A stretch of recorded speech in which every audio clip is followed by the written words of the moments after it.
Welcome to the Purpose and Profit Club podcast for nonprofit leaders, mission-driven creatives, and social entrepreneurs.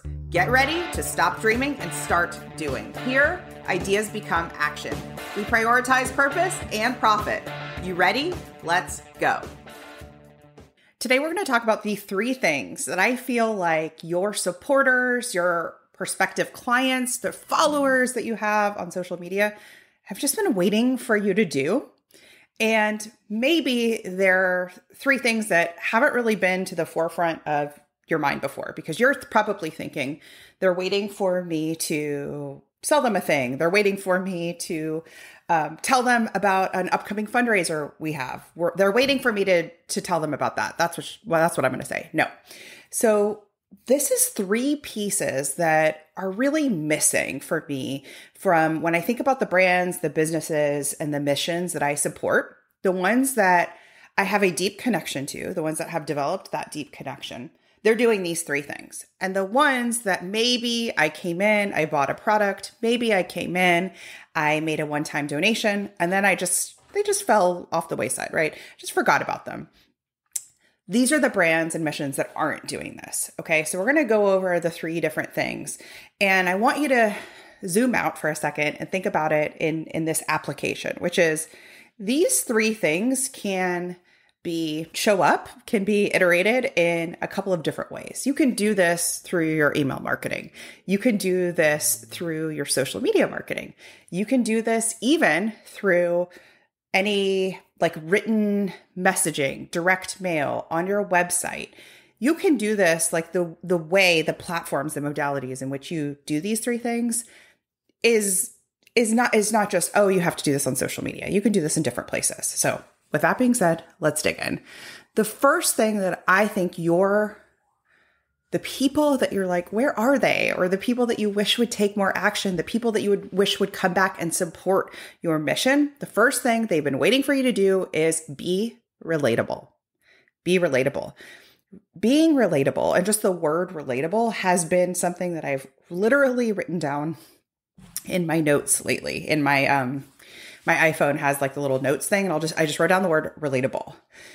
And what I've noticed is, when I think of the thought leaders that I most identify with, again, the brands, the missions that I most support, it's usually there's some I'm getting a glimpse in. There's a relatability to it. Okay, so I'm going to give you a couple of different examples of brands and thought leaders that are relatable, and then you can apply this to your own mission.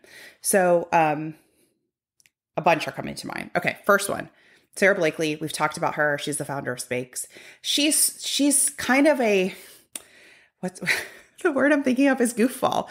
She's hilarious. She is just unapologetically her. She's silly. She is not perfect. She's going to give her audience a glimpse behind the scenes of that imperfection, which then immediately you're like, ooh, that's relatable. Like when her kid's hair looks bananas and she's showing up to school, for carpool, and she's dressed in pajamas because everybody slept in late, right? Totally relatable. The founder of a brand called Megababe, which I love, which is a beauty brand. Her name is Katie Sturino, and she's so cool. And one of the things that she did, which was so relatable, but also a little polarizing for people, is I think maybe last year or something like that, on a few of her social networks, especially on Instagram, she was talking about how she thinks that, oh my gosh, what are those chairs called? Just had to Google it. Adirondack chairs. She's like, is it just me, or Adirondack chairs the most uncomfortable chair in the world?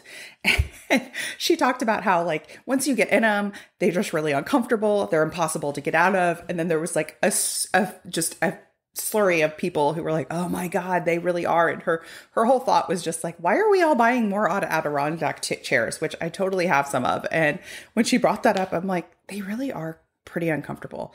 Relatable. It's relatable. We think about maybe more mission-driven organizations.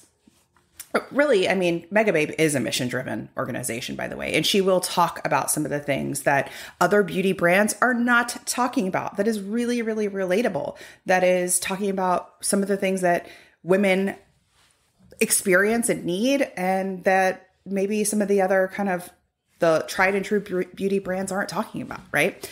So being relatable. Again, let's move over to some mission-driven organizations. I feel like that is a place where a lot maybe struggle because they're not sure. How do you be relatable when you're not a thought leader? You're not one single individual. You're a mission. You're a brand. You're a nonprofit organization. One of the ways that you do that is you got to dial it in. You got to go micro, not macro, okay? So a founder telling a personal story, right? If you've ever gotten an email from an organization that started with the subject line, whoops, okay? I know I've gotten several because maybe the previous email went out too early. Maybe the previous email didn't have a link in it. Maybe the previous email, instead of saying first name and auto inputting the person's first name, had some sort of tech issue and totally messed up that automation, right? So if you've ever gotten an email from an organization that said, whoops, it probably, number one, made you want to open it because you're curious. Number two, actually connected you with the organization because you're like, yeah, damn, they feel really bad they made this mistake. It's all right. It's all right. Everybody makes mistakes. Like I like a whoops email because number one, it says you're getting in the arena. And number two, it's just acknowledging like, hey, human error, humans make errors. And it's not all so serious. It's okay.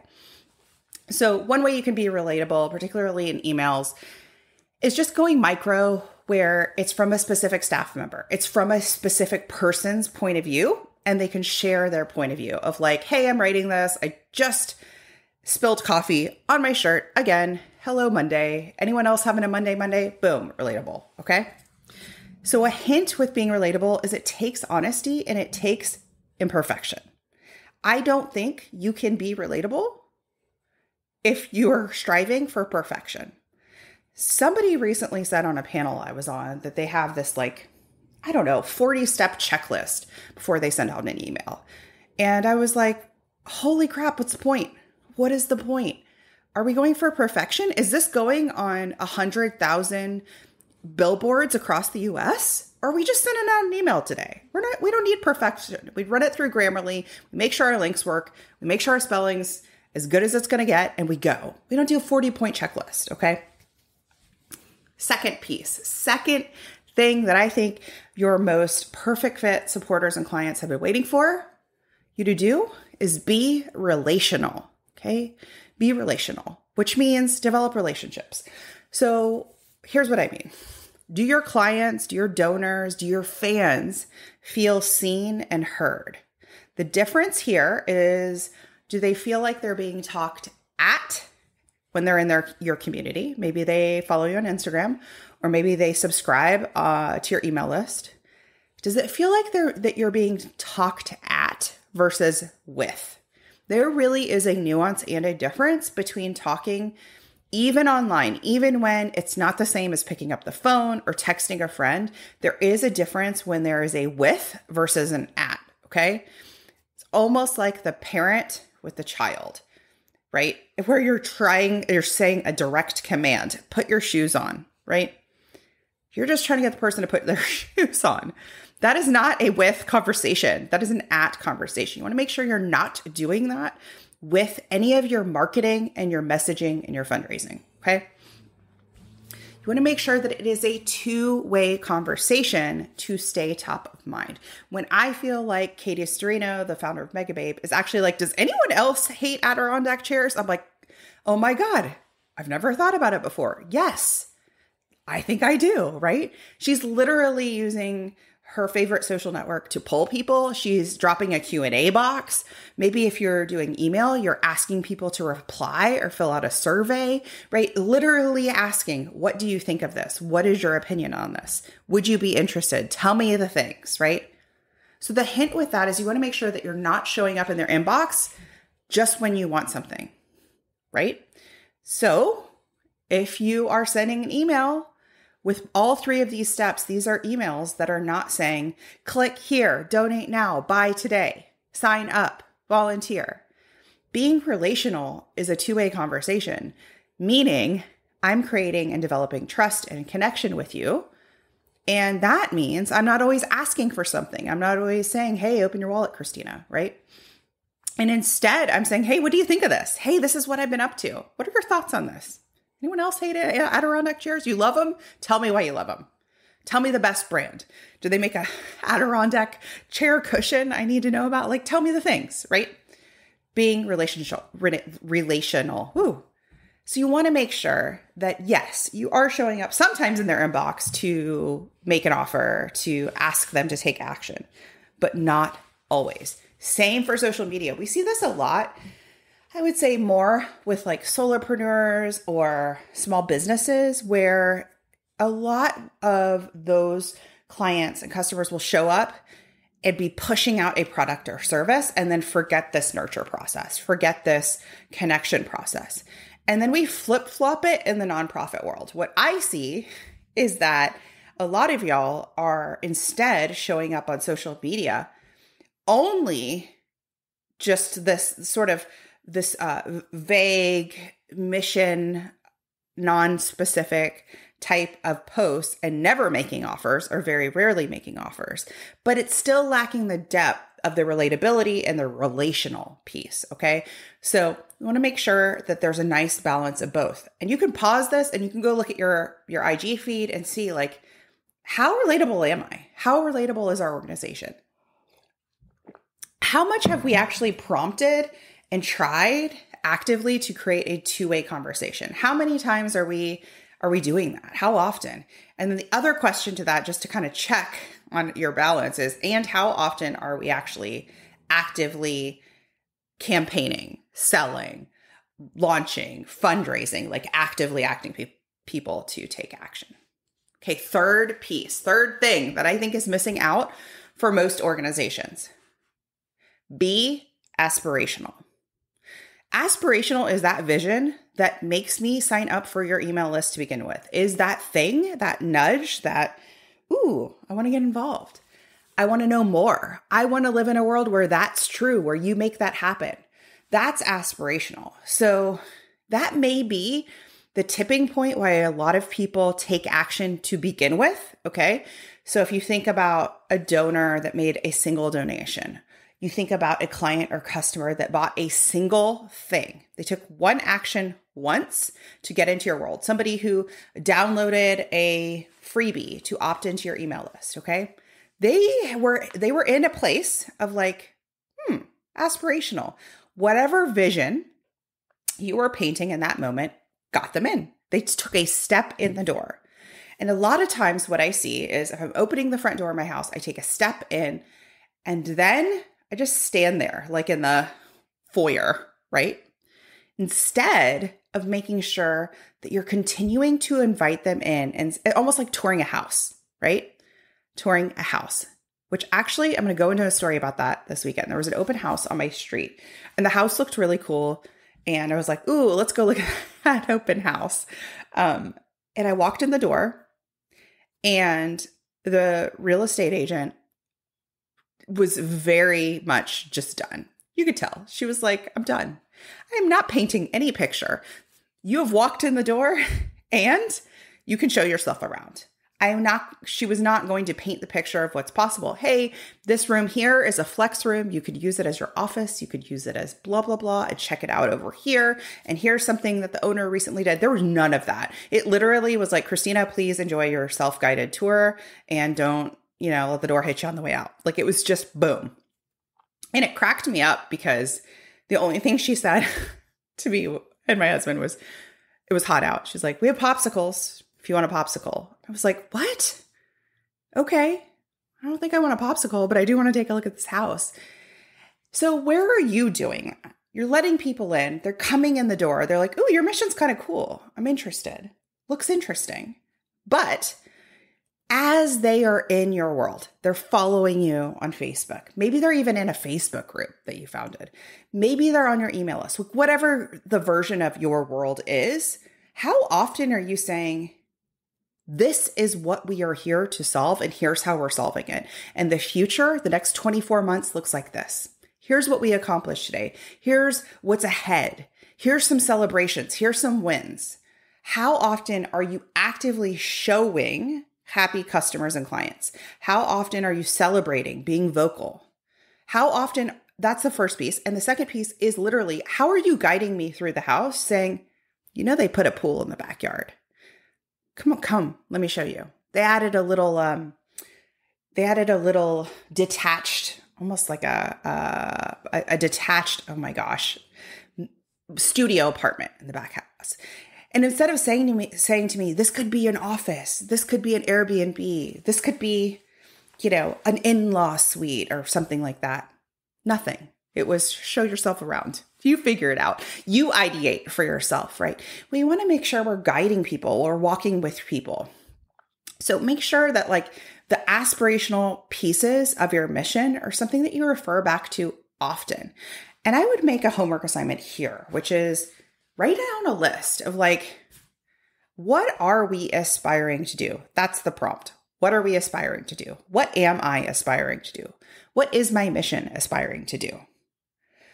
And I think it's hard to say the 10 or 20 year version. I like to go a little shorter than that, in the next year, in the next 5 years. Yes, you can go I'm going to a charity water. We want a world where everyone has clean drinking water, right? That is a huge vision. Okay. So yes, there's that. But what is the smaller version? What is the 5-year version of that? What does that look like? How many wells or clean drinking water sources, or maybe how many countries or communities? How are we chipping away at that audacious, important, aspirational goal? Write down a list. And if it were me, I'd bullet it out. So they were little bite-sized pieces. So let's sum up the first 3. And then I'm going to show you how you can do this, because I don't want you to go through this and then go, well, crap, I need to hire somebody to do this. I need a communications person. I need an entire team to execute this. I'm going to show you how to do this on autopilot. So the first 3, or the top 3, are be relatable. Stop trying to be perfect. Be honest. Tell me about how you overslept today. Tell me about maybe how you dropped your kids off to school and then took a 20-minute nap. Hello, that was me. Before you started your day. Be relatable. Step 2, be relational. Make sure you're creating 2-way conversations with the people that are your perfect fit. And let's actually dig into that for one more second.